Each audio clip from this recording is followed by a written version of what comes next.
कृष्ण राधे जी दोस्तों, 14 जनवरी को मकर संक्रांति क्यों मनाई जाती है, आइए हम जानेंगे इस वीडियो में। मकर संक्रांति भारत का एक अत्यंत पावन और महत्वपूर्ण पर्व है। यह पर्व हर वर्ष 14 जनवरी को मनाया जाता है। बहुत से लोगों के मन में यह प्रश्न होता है कि मकर संक्रांति हमेशा 14 जनवरी को ही क्यों आती है। असल में मकर संक्रांति का संबंध सूर्य देव से है। सूर्य जब एक राशि से दूसरी राशि में प्रवेश करता है तो उस परिवर्तन को संक्रांति कहा जाता है। 14 जनवरी को सूर्य देव धनु राशि से निकलकर मकर राशि में प्रवेश करते हैं। इसी कारण इस दिन को मकर संक्रांति कहा जाता है। इस दिन से सूर्य की गति उत्तरायण हो जाती है।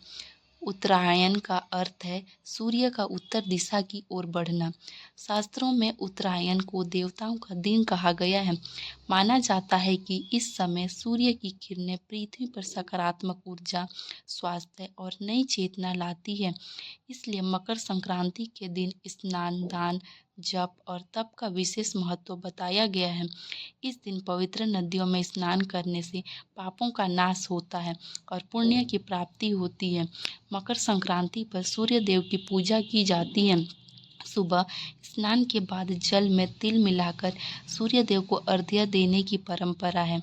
ऐसा करने से जीवन में यश, तेज और स्वास्थ्य की प्राप्ति होती है। इस दिन तिल और गुड़ का विशेष महत्व होता है। तिल को पवित्रता का प्रतीक माना जाता है। गुड़ मिठास और प्रेम का प्रतीक है।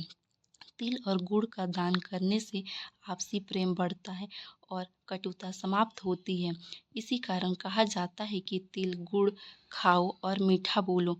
मकर संक्रांति केवल एक पर्व नहीं बल्कि प्रकृति और जीवन से जुड़ा संदेश भी है। यह पर्व हमें सिखाता है कि जैसे सूर्य अंधकार से प्रकाश की ओर बढ़ता है, वैसे ही हमें अपने जीवन में आलस्य, निराशा और नकारात्मकता को छोड़कर आगे बढ़ना चाहिए। इस दिन गरीबों और ज़रूरतमंदों को अन्न, वस्त्र और धन का दान करना अत्यंत पुण्यदायी माना गया है। माना जाता है कि उत्तरायण में किया गया दान कई गुना फल देता है। अंत में यही प्रार्थना है कि सूर्यदेव की कृपा से हमारे जीवन में सुख, शांति, स्वास्थ्य और समृद्धि बनी रहे।